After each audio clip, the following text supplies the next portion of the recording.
Salut, c'est Cyril de Web de Fou, j'espère que tu vas bien aujourd'hui. On se retrouve pour un nouveau podcast pour voir ensemble si ton prestataire te vole tes bases de données. Tu vas voir, il y a une méthode très simple pour savoir s'il te les vole et je vais t'en parler et tu vas comprendre pourquoi c'est important que tu fasses attention à ça et ce que tu dois appliquer. Avant ça, tu connais le truc, tu cliques sur le bouton s'abonner, tu vas dans la description, il y a un lien, ça s'appelle rejoins mes contacts privés, tu cliques dessus, tu mets ton email et tous les matins tu reçois un podcast avec de la valeur ajoutée, des informations qui vont changer ta vie et ton business, crois-moi. Ok ? Allez, on y va. De toute façon, à partir du moment où tu as un prestataire qui a accès à tes données, il faut faire très attention. C'est comme par exemple si tu donnes accès à ton compte en banque à quelqu'un, il peut faire des virements. Aujourd'hui, ça peut paraître bête, tu as des lois qui te protègent de ça. La vérité, c'est que entamer des actions en justice pour un mec qui fait un virement de 1000 euros, clairement ça coûte plus d'argent que ce que ça va te rapporter. Donc c'est un peu le problème. Quand tu dois faire confiance à ton prestataire, il faut que tu te poses les bonnes questions, tu vois. Et les bonnes questions sur un prestataire, elles sont assez délicates, puisqu'au départ, quand tu recrutes un prestataire, tu ne sais pas si la personne est pertinente ou pas, tu vois. Donc nous on a des phases de test quand on attire un prestataire, tu vois, des phases de test qui sont assez longues, qui durent entre 3 et 6 mois, et on a en gros des 5 points clés qui nous permettent de dire bah tiens, voilà, on le confronte à des actions, il y a des méthodes où on le teste en fait. Et en le testant, on voit la bienveillance, on voit l'honnêteté, on voit la franchise, on voit tout ça.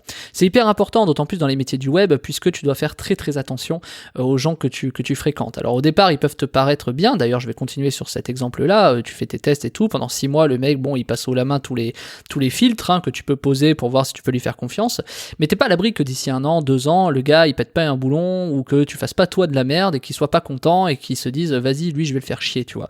Mais ça arrive, c'est tellement régulier. Si tu savais comment ça arriverait, je sais pas, moi, je dois connaître une personne sur 2 à qui ça arrive facile. Alors, soit d'un côté, quelqu'un qui se fait voler, soit quelqu'un qui vole, tu vois. Donc, c'est quand même très, très délicat, et ces personnes-là, tu sais, c'est un peu l'anarchie, tu vois. C'est que du coup, bah, les mecs, les prestats qui ont accès aux données, je veux dire, à un moment donné, quand tu réfléchis un peu, tu te dis, bah ouais, vas-y, je repackage ça, ou je le fais autrement, etc. Donc ça, je t'invite vraiment pas à le faire, hein. Je vais t'expliquer ça d'un point de vue très pédagogique. C'est de te dire que de toute façon, il faut partir du principe que les mecs vont faire ça, pour une raison simple. C'est parce que il y a un truc qui est dit dans Game of Thrones, tu vois, excuse-moi de parler de ça, c'est dans le dernier épisode de l'avant-dernière saison, c'est Lord Baelish, je crois, qui dit ça, si tu suis Game of Thrones, il n'y a pas de spoil, hein, t'inquiète, il dit, il faut prévoir le pire, parce que comme ça, tu auras une situation de déjà-vu. Et c'est exactement ça, tu vois, c'est exactement ça, mais ça, c'est le truc, ça doit être le fondement d'un entrepreneur. Prévois le pire, comme ça, quand ça arrive, bah, t'es serein et tu sais quoi faire. Et ça, c'est hyper important, parce que si tu pars du principe que ton prestataire te vole, alors ça fait un peu dogmatique, tu vois, se dire le mec, il se méfie de tout le monde, il y a toujours un problème, etc. Mais c'est important de le faire, en tout cas dans ta tête, c'est de te dire, ok, si je lui donne accès à des bases de données, je pars du principe qu'il me vole. Donc qu'est-ce que je fais pour me protéger, ou qu'est-ce que je fais pour limiter les accès de ce qu'il fait? Et tu vas voir qu'en te créant un peu ce système-là, tu vas te rendre compte que tu vas mettre en place des actions qui vont te permettre de te protéger naturellement. Et alors je dis pas que tu auras les meilleures actions, tu vois, mais en tout cas tu vas avoir la réponse, parce que quand t'es entrepreneur en général, et notamment quand tu réussis en tant qu'entrepreneur, t'as un peu ce défaut qui arrive, qui est de dire je veux savoir, tu vois. Et des fois tu te concentres sur des trucs pour savoir qui servent parfois à rien, mais parfois qui servent beaucoup, tu vois. Et c'est très difficile de démêler en tant qu'entrepreneur, par exemple, est-ce que c'est important de savoir qui te vole ta base de données, tu vois, ou est-ce qu'il vaut mieux dans ce cas-là la protéger, tu vois. Et ça, c'est des trucs qui sont délicats, parce que du coup, bon, bah, imagine tu te fais voler la base de données, tu t'en aperçois pour X raisons, t'as envie de savoir qui c'est, tu vois. Mais est-ce que c'est vraiment un sujet sur lequel tu dois faire attention? Et ça, là, on est tous différents. Moi, par exemple, j'y veille particulièrement. Pourquoi? Parce que moi, ce qui m'intéresse, c'est pas que le mec me vole, c'est de savoir pourquoi il l'a fait. Parce qu'à partir du moment où t'as les raisons psychologiques, t'es capable de te protéger de ces raisons psychologiques et de comprendre le schéma qui amène les gens à faire ça, tu vois. Et le schéma, honnêtement, je te le donne, il y a pas de truc mystère. Enfin, il y en a peut-être pour toi, mais pour moi, c'est réglé depuis bien longtemps. Il y a 2-3 gros points psychologiques. Il y a la personne qui est blessée, qui est meurtrie, ou qui se sent entubée, ou enflée, ou volée, tu vois, la personne, le prestataire, parce que tu le payes peut-être mal, parce qu'il estime qu'il fait plus de travail et que toi t'as dit non, parce que t'estimes, tu vois, ce genre de schéma psychologique, ou alors tu l'as entubé, il est pas content, etc. Bref, il va te le faire payer. Donc ça, c'est le schéma classique numéro 1.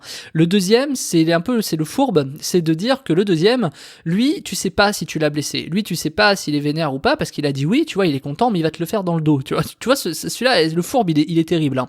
Et donc, du coup, le fourbe, bah, t'as l'impression que tout va bien, et le mec, en fait, il t'enfile, tu vois.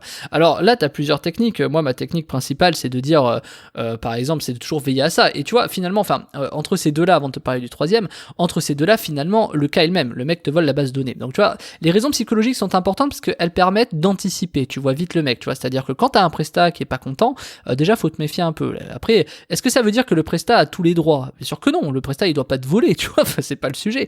Mais toi, il faut que tu fasses attention qu'il puisse te voler, même s'il le fera pas.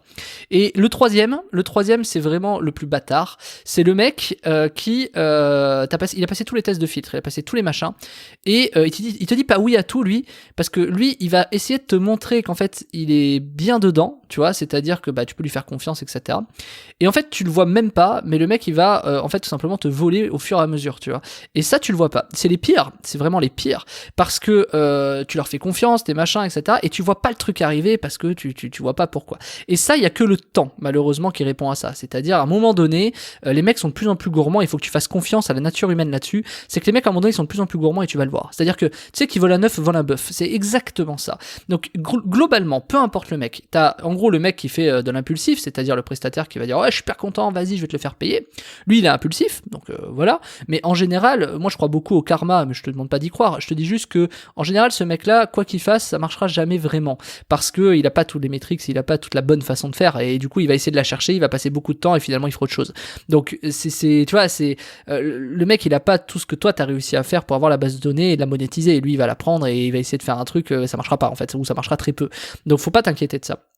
Et puis le mec qui est un peu fourbe, lui il prend le temps, tu vois, parce qu'il est là et que tu le vois pas arriver. Le fourbe, il fait très attention, le temps de construire ses relations. Mais en général, s'il est fourbe, ses relations, elles sont, il a du mal à créer des relations, mais il va en avoir. Et c'est là où toi, en tant qu'entrepreneur, tu dois créer un réseau pour savoir, tu vois.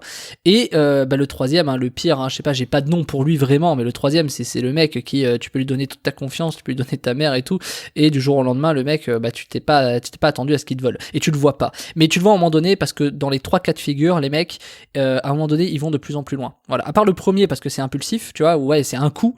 Le deuxième, il va le faire petit à petit, mais tout en restant sous le radar. Et le troisième, il le fera de plus en plus, jusqu'à ce que tu le vois. En fait, c'est un peu, c'est la fuite en avant, quoi. C'est à un moment donné, le mec, il va tomber. Et tu vas le voir. Et là, tu vas tomber de haut.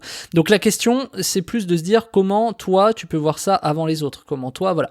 Moi, aujourd'hui, j'ai fait un truc, je te le dis, hein, donc j'ai fait une méthode, hein, c'est celle de la semaine, ça s'appelle Email Police, c'est dans la description, c'est comment protéger ta liste email du vol, et c'est 100% efficace. Moi, ce que j'ai fait, c'est qu'en fait, aujourd'hui, je sais qui sont les personnes qui me volent, et je les laisse quasiment me voler. Pourquoi ? Parce que à force des années d'apprentissage de mes clients et de moi-même, je suis arrivé à un autre constat, je suis arrivé que la raison, c'est pas d'empêcher le vol. La raison, c'est de savoir pourquoi les mecs te volent, savoir ce qu'ils en font, et comment toi tu peux en tirer parti. Pour moi, c'est ça la vraie solution. Parce qu'en fait, encore une fois, moi j'aime pas m'enfermer dans le ah là là il m'a volé, ah mes matchs, ça sert à rien, tu vois. Il vaut mieux aller dans un truc où tu dis ok, le mec il me vole, comment je peux en tirer parti, qu'est-ce que je peux trouver comme bénéfice, tu vois. Et alors pas pour tes clients, parce que pour tes clients, eux ils peuvent pas penser comme ça clairement, mais pour toi, toi-même, tu vois, tes bases de données ou tes machins, tu peux le faire.